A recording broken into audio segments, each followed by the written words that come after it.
big topic for our first segment to chat about, and that's housing and growth in the city.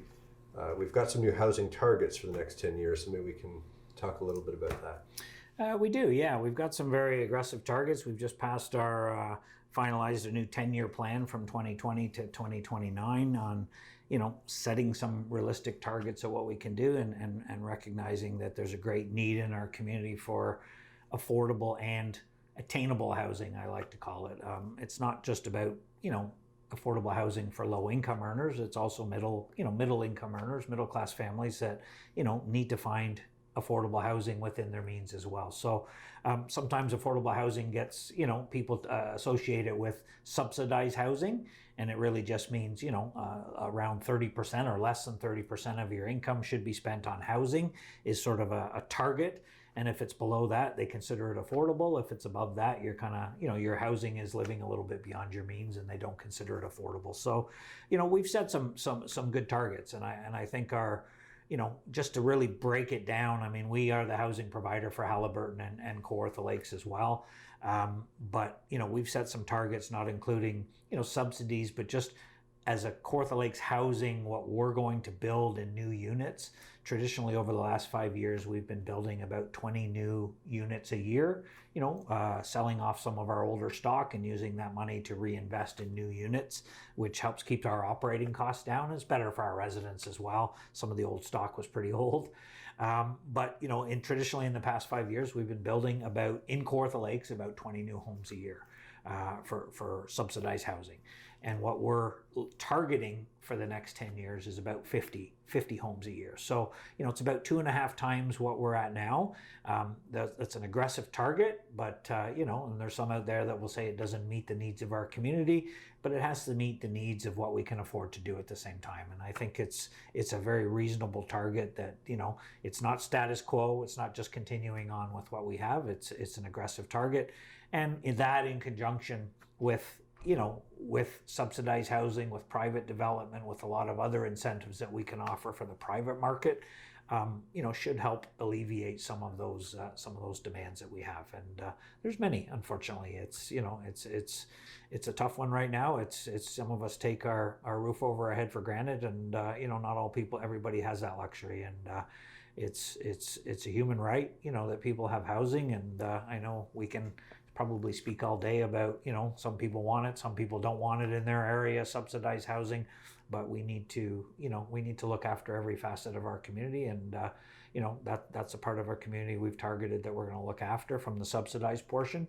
But we've got a lot of development from private developers on the go as well to meet that attainable housing. I'm just going to ask you for some examples about that. So for those middle income earners, like you were saying. Yeah, well, we've got, traditionally what we've seen in the past is a lot of development in the Kawartha Lakes, and it's been the $400,000 or $500,000-$600,000 homes and, nice subdivisions and communities and stuff. And there's been a good market for that. People retiring from Toronto, and coming up here, and obviously the change in residential values has been to their benefit. But what we're seeing quite encouragingly is a lot of our projects coming forward in the next couple of years that we've just approved are for townhouses, apartment buildings. We've got a list of units and builds, in Kawartha Lakes that is quite impressive and not hitting a much better target point, hitting that $300,000 to $400,000 target point, which again, I understand isn't affordable for everybody, but for that middle class family or that young family, with a couple people working, looking to get started in the housing market, we're hoping it hits that, hits that target for them. Where are a couple of those developments where you're seeing the 300,000? Yeah, we've got a plan. We've got a plan. There's an apartment building on Coburn Street that's been approved. That's looking at 112 units, I think, for rentals. For rental, like apartments. We've got behind Loblaws. We've just had a public meeting on an apartment and seniors housing, like a care facility with apartments.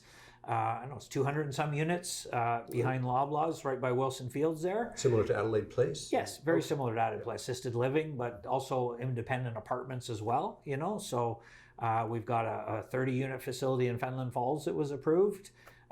yeah, we're seeing these popping up. We've got on Lindsay Street North, the Anvil development is townhouses and condo units. So again, and at the end of Barron Boulevard, we've got a proposal for 50 some units on cluster housing, they call it, which is like a build with independent entrances, but you know, sort of a building with smaller units inside it. So when you put it all together, you know, I think it's going to be a nice mix for our community of bringing that price point down.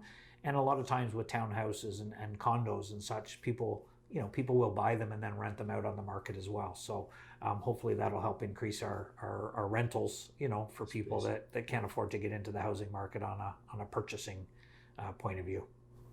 So there are many ways that government investments can take shape to help housing be more affordable. Maybe we could talk about what some of those are. Yeah, the challenge with affordable housing is we can't do it alone, right? It has to be, we have to have our federal partner, our provincial partners. There's lots of incentives that they can offer at their end.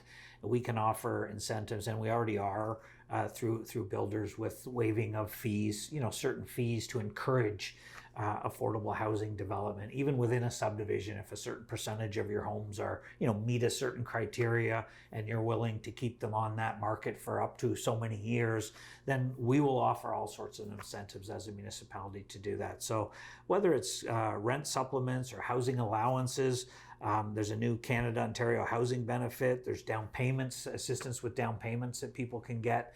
So there's a lot of different ways that different levels of government can incent that housing to try and make it a little more. You know, the provincial government has implemented all sorts of things through their new growth plan to, you know, more homes, more growth. And, you know, sort of it's all supply and demand. You know, when there's not enough homes for the people that want them, then it tends to drive the price up. So if we can get more homes on the market, then, you know, maybe those prices will settle a little bit and make them a little more affordable for more people.